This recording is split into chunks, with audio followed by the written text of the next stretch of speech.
Merhaba sevgili dostlar. İtalya'nın en iyi yemekleri sadece yemek değil, çatalınızla ziyaret etmek isteyeceğiniz yerlerden gelen kartpostallar gibidir. Bugün sizi hızlı, lezzetli bir keşfe çıkarıyorum. Focaccia'nın çıtır kenarlarından tiramisu'nun son kaşığına kadar. Napoli'den başlayalım. Pizzanın mükemmelleştiği yer. Gerçek bir pizza napoletana basittir. Kabarmış kenarlar, San Marzano domatesleri, taze mozzarella, fesleğen, zeytinyağı gezdirilmiş. Bir ısırıkta dumanı, tatlılığı ve tuzu mükemmel dengede tadarsınız. Roma'ya kayalım. Pasta alla carbonara için. Asla krema yok. Sadece yumurta, pecorino romano, guanciale ve karabiber hızlıca karıştırılır. Böylece ipeksi ve parlak olur. Bu, doğru yapılmış zenginliğin tanımıdır. Bologna'da tagliatelle al ragu. Bildiğinizi sandığınız ağır bolognese değil. Bu, taze makarnanın şeritlerine yapışan, yavaş pişirilmiş et sosu, her bir tel sadece ağırlık değil, derinlik taşır. Milan'da risotto alla milanese safranla altın gibi parlar.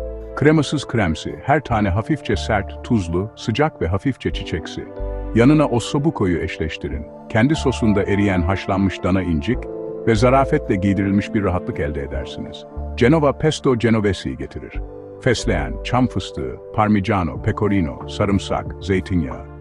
Parlak, kremsi ve hafif fındık aromalı olmalı. Trofie veya trenette ile karıştırılır. Böylece sos her kıvrımı sarar. Liguria'da focaccia. Çukurlu, zeytinyağlı, çıtır tuzlu ve yumuşak, kokulu bir merkeze sahip. Yırtın, batırın veya sadece sıcak yiyin, kural yok, sadece keyif var.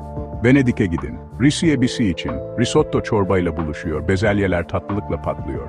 Ve spagetti alle vongole için, istiridye, sarımsak, beyaz şarap ve maydanoz, minimalizmin deniz gibi tadını kanıtlıyor. Toskana mı? Bistecca alla fiorentina, kalın, dışı kömürleşmiş, içi yakut rengi, sadece etin konuşması için basitçe baharatlanmış. Yanına ribollita ekleyin. Yağmurlu bir günden sonra sarılmak gibi hissettiren, rustik bir ekmekli sebze güveci. Emilia-Romanya'da kiler bir hazine sandığıdır. Parmigiano Reggiano, prosciutto di Parma, Modena'nın geleneksel balzamiği. Yaşlanmış, şuruplu, damla damla. Rendeleyin, dilimleyin, gezdirin. Her biri dokunduğu her şeyi yüceltir. Sicilya bir lezzet festivalidir. Arancini, ragu veya peynirle doldurulmuş çıtır pirinç topları. Patlıcan ve ricotta salata ile pasta alla norma.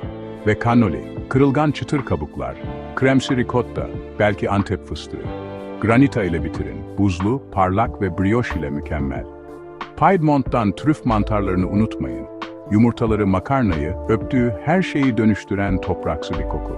Ve gelato, daha yoğun, daha derin bir lezzet için daha yavaş çalkalanmış. Antep fıstığı, canlandıran limon, saf kadife gibi fındık. Tatlıların büyük finali için tiramisu. Espressoya batırılmış savoiardi, mascarpone, kakao. Hafif, koyu, tatlı ve acı katmanlar halinde yazılmış bir aşk mektubu gibi. Son yudum, espresso. Kısa, güçlü, telaşsız.